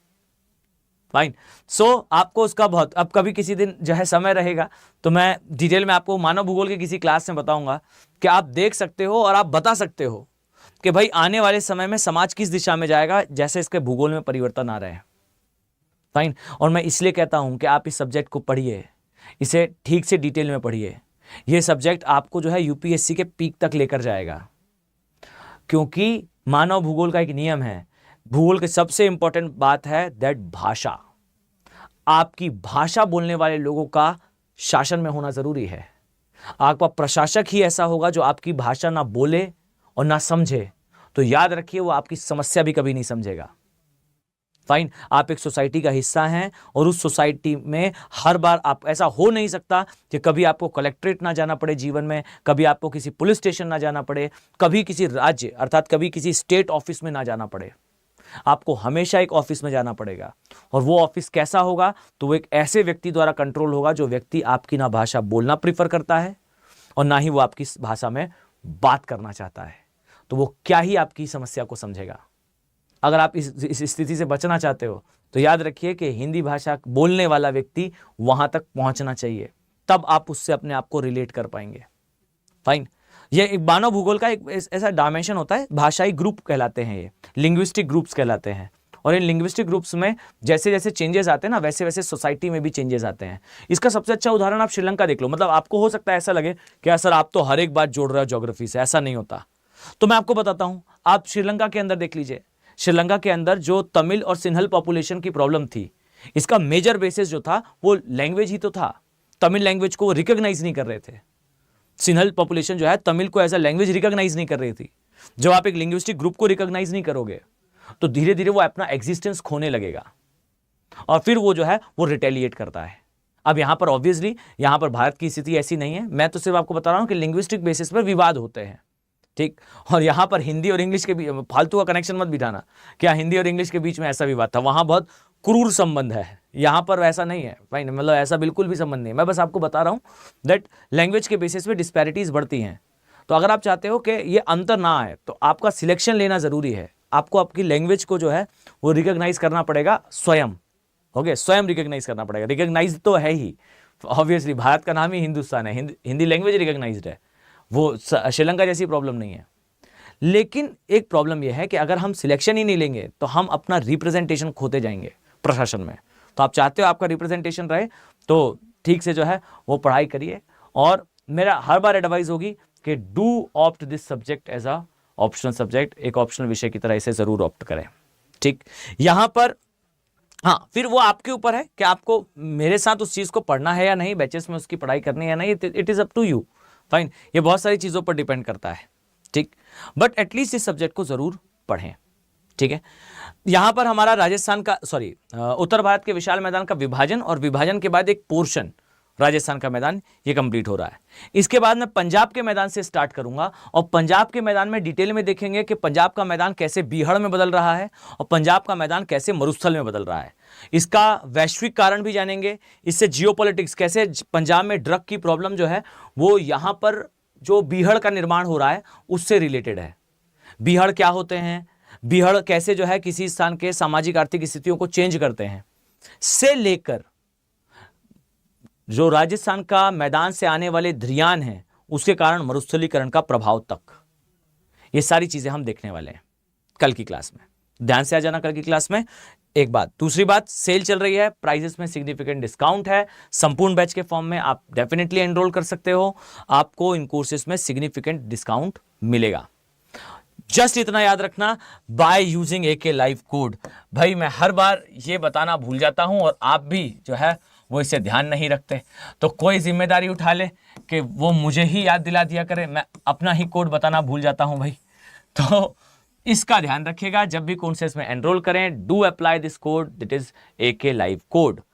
इस कोड को अप्लाई करिए और अप्लाई करने के बाद कोर्स को ज्वाइन कीजिएगा। सर हेलो सर, मेरा ऑप्शनल हिस्ट्री है, क्या मैं आपकी क्लास के लिए? हाँ बिल्कुल भाई, आप बिल्कुल, आपका ऑप्शन कोई भी हो, मैं तो पढ़ा GS रहा हूं, ये सब GS में आता है, ठीक है। तो बढ़िया से आप लोग आइएगा टेलीग्राम पे PDF डाउनलोड कर लीजिएगा और नेक्स्ट क्लास में आप लोग मुझसे फिर से मुलाकात करेंगे, ठीक है। सर हेलो सर, मेरा ऑप्शनल हिस्ट्री है, क्या मैं आपकी क्लास? हाँ हाँ बच्चे, राज जी आप बिल्कुल कर सकते हैं, बिल्कुल कर सकते हैं, कोई समस्या नहीं है, ठीक है। चलिए, इसके बाद will continue next class. Have a nice day.